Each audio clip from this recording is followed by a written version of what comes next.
नमस्कार, मैं पंडित रूपक आनंद स्वागत करता हूं आप सभी का। आज जो विषय मैं आपके सामने लेके आया हूं वो एक धन योग है। पहले भी कुछ वीडियो में धन योग के बारे में डाल चुका हूं। आज भी वीडियो में धन योग के बारे में ही लेके आया हूं। धन एक ऐसी चीज़ है जो आजकल का समय में बहुत ही ज़्यादा ज़रूरी है। ज़रूरी पहले भी था। आजकल की स्थिति कुछ ऐसी है कि हालांकि हम धन को ही सब कुछ समझने लगते हैं और ये एक प्रकार की गलती है जो नहीं करनी चाहिए। धन बहुत कुछ हो सकता है लेकिन सब कुछ धन नहीं हो सकता। आपकी आंतरिक खुशी जो है वो ज़्यादा महत्व रखती है, बट फिर भी धन की अपनी एक अलग महत्वता है जिसको हम नकार नहीं सकते। तो अगर किसी कुंडली में धन योग बनता है तो सोने पे सुहागा है और बहुत अच्छी बात है। अगर किसी की कुंडली में किसी भी प्रकार का धन योग, राजयोग या विपरीत राजयोग जैसी कुछ चीज़ बनती है और अगर उसकी दशा अंतर्दशा में वो जातक होता है तो कहने ही क्या। तो आज भी मैं एक धन योग लेके आपके सामने आया हूँ।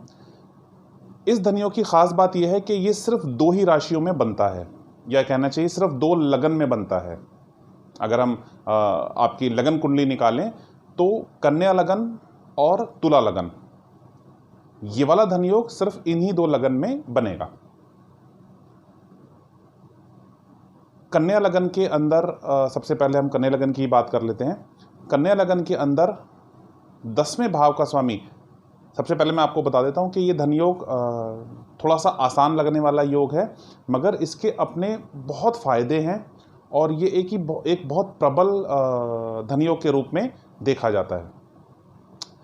कन्या लगन के अंदर जब 10वें भाव का स्वामी 11वें भाव में बैठता है तो एक धन योग बनता है।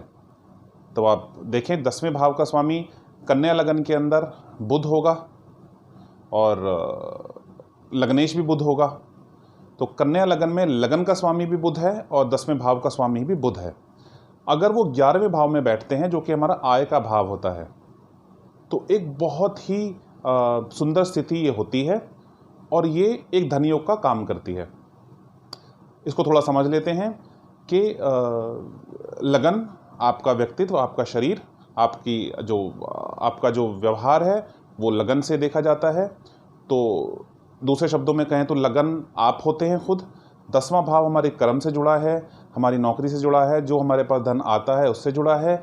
और 11वां भाव बहुत ही महत्वपूर्ण भाव होता है जो हमारी इनकम और लाभ से जुड़ा होता है। तो आप लगन का स्वामी, आपके लगन का स्वामी, आपके लगन का लग्नेश कन्या लगन के अंदर 10वें भाव का स्वामी बन के अगर 11वें भाव में बैठता है तो बहुत ही उत्तम स्थिति होती है। अब बात कर लेते हैं दूसरी लगन की। दूसरी लगन जो धन योग बनाती है वो है तुला लगन। तुला लगन के अंदर जब 9वें भाव का स्वामी, ये बुध ही होगा, आप गिनती करके देख सकते हैं। तुला लगन के अंदर जब 9वें भाव का स्वामी 11वें भाव में बैठता है तो ये एक धन योग बनाता है। अब मैंने पिछले वीडियो के अंदर भाव के बारे में आपको बताया था।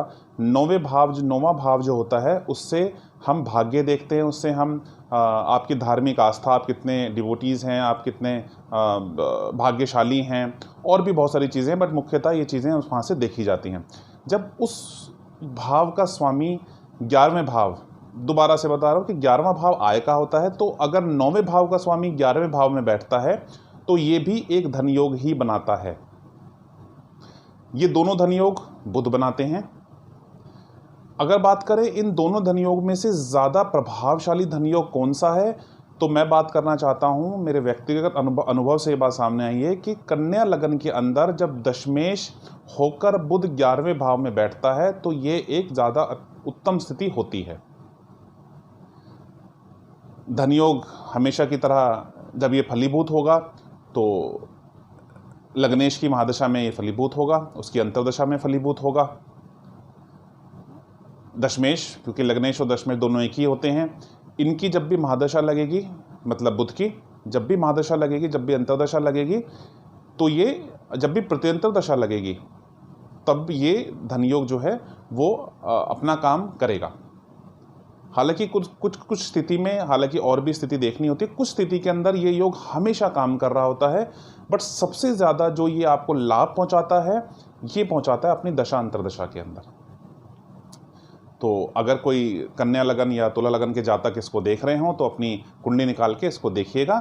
और अगर कुछ भी समझ आपको नहीं आ रहा है तो आप मुझे कमेंट बॉक्स में लिख दीजिएगा। मेरा नंबर जो है इस वीडियो के डिस्क्रिप्शन में मैं हमेशा देता हूं, आप वहां से कॉल कर लीजिएगा।